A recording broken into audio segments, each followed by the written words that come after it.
6:45. This is the Sri Lanka Broadcasting Corporation. The news edited by Lal Mallavarachi, assisted by Sanjay, and read by Geethanjali Ramanayaka. The headlines.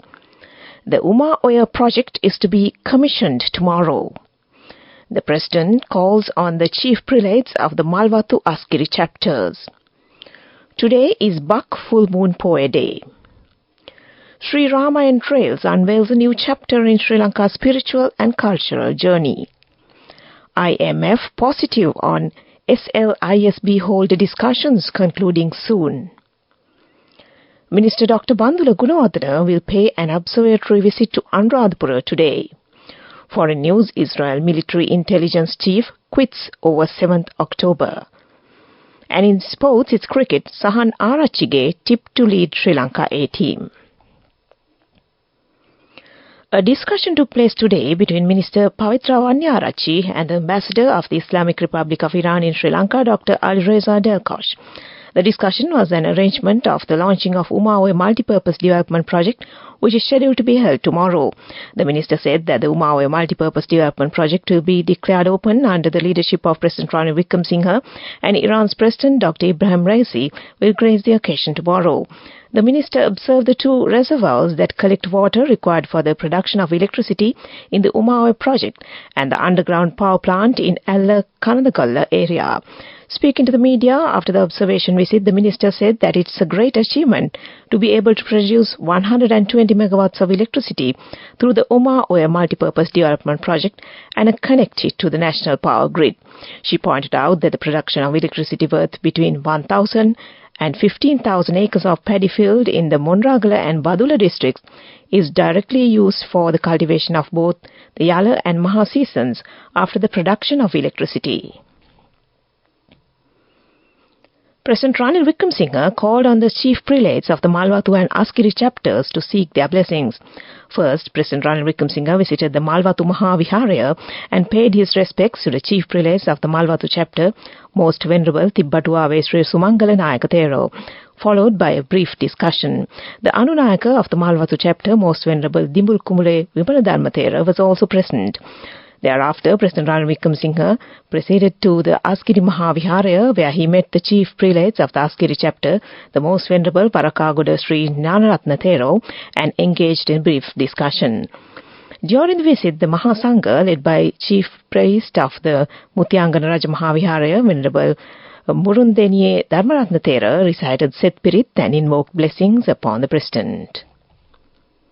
Today is Bak Full Moon Poya Day, which commemorates the visit of Lord Buddha to Sri Lanka, which took place in the 5th year of Lord Buddha's supreme enlightenment. This was Lord Buddha's second visit to Sri Lanka. As the Mahavansa exhibits, during Lord Buddha's second visit to Sri Lanka, he visited Nagadeepa to solve feud between two groups belonging to the Naga community and bring peace to the land by preaching Dhamma sermons. This news comes to you from the Sri Lanka Broadcasting Corporation. Despite initial setbacks in discussions between the government of Sri Lanka and the private bondholders, the IMF expressed hope and there will be conclusions reached upon down the road. Director of the Asia and Pacific Department at the International Monetary Fund, Krishna Srinivasan, said the 4-year extended fund facility program that Sri Lanka embarked upon with the IMF, which was ambitious and much needed, is now delivering progressive results. Early signs of economic recovery by Sri Lanka have been observed by the IMF, its APD director said during IMF press conference on the regional economic outlook for Asia and Pacific, which was held in Washington, D.C., USA on Thursday, April 18th. Senior members of the Sri Lanka Chamber of Pharmaceutical Industry opined that Sri Lankan pharmaceutical industry will be able to reduce around 30% of total pharma imports by 2030. They said that one of the main reasons for this is to buyback guarantee that was presented by the government for pharma manufacturers. According to them, this has prompted many local companies to invest in Sri Lanka, and today there is a very strong local supply in the market. They further expressed confidence that pharma exports too will take place soon. Currently, over 15% of the market is made up of local manufacturing, which is a significant increase within the last decade. Local manufacturing capacity is expected to increase to approximately 30% by 2030. Today, the local pharma industry is worth $500 million, out of which $300 million is made up of private sector and $200 million is the tender government sector.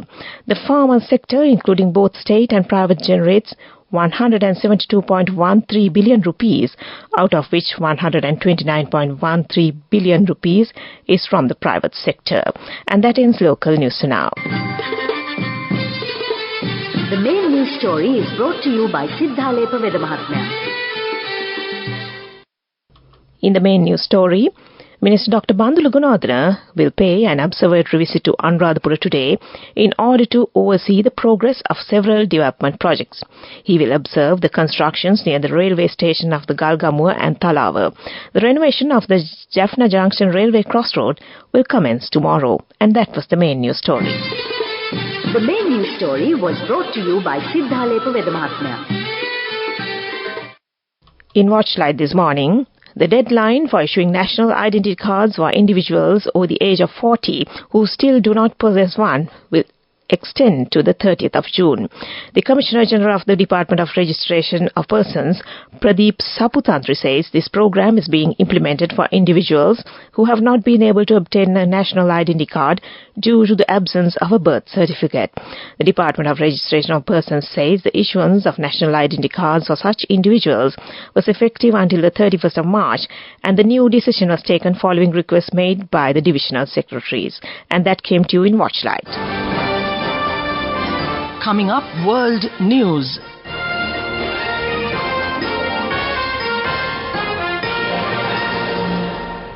Headlines first. Israel military intelligence chief quits over 7th October. 2 men charged with spying for China. And baby saved from dead mother's womb after Israeli strike. The Israeli military's intelligence chief has resigned, saying he took responsibility for the failures before Hamas' attack on Israel on 7th of October. The Israel Defense Forces said Major General Aaron Haliva would retire once his successor was selected. In a letter, he acknowledged that his intelligence directorate did not live up to the task they were entrusted with. He is the first senior figure to step down over the attack, which were the deadliest in Israel's history. A UK parliamentary researcher and another man have been charged with spying for China after allegedly providing information which could be useful to an enemy. Christopher Cash, 29, the researcher, and Christopher Berry, 32, were charged under the Official Secrets Act. They are accused of giving articles, notes, documents or information to a foreign state, the Met Police said. China has called the allegations malicious slander. Sabrine was dead before she could look into the baby's eyes or hold her.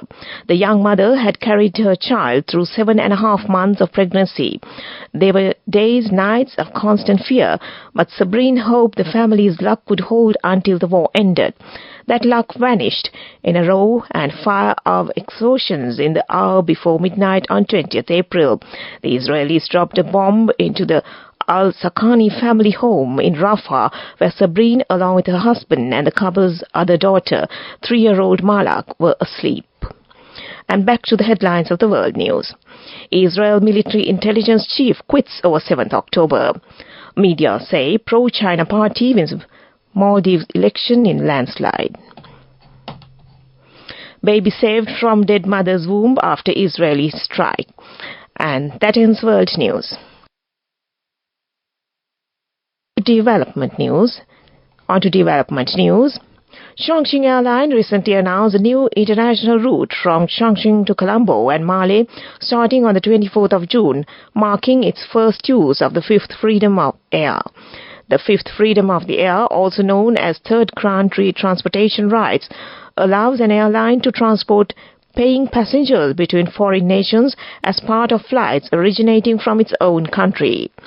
Using the Chongqing-Colombo-Male route as an illustration, Chongqing Airline has obtained the fifth freedom of the air. This enables it to stop in Colombo to pick up and drop passengers and cargo on its way to Male, the capital of Maldives, thereby enhancing its passenger and cargo services. And that was development news. Moving on with sports news.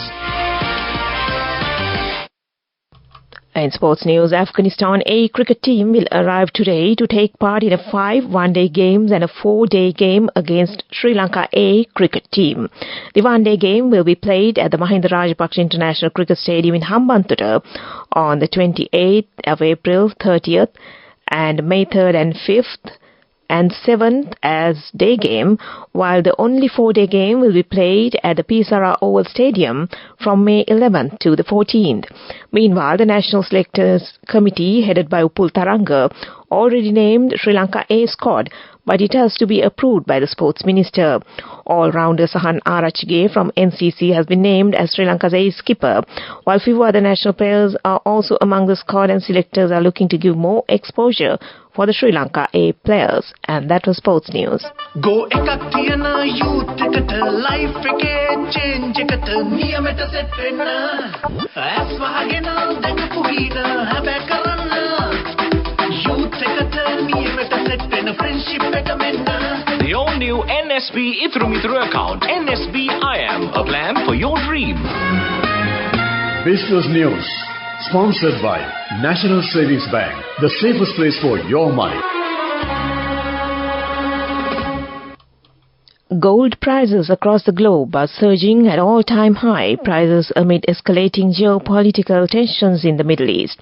According to the London Stock Exchange Group, LSEG, spot gold prices reached $2,431.29 per troy ounce, the highest rate ever recorded for the metal last Friday. According to Gold Alliance, the highest price of gold ever recorded was $2,152 on the 3rd of December 2023. However, adjusted for inflation, gold reached its highest in 1980 with an inflation-adjusted price of $2,429.84. And that was business news. Business News, sponsored by National Savings Bank, the safest place for your money.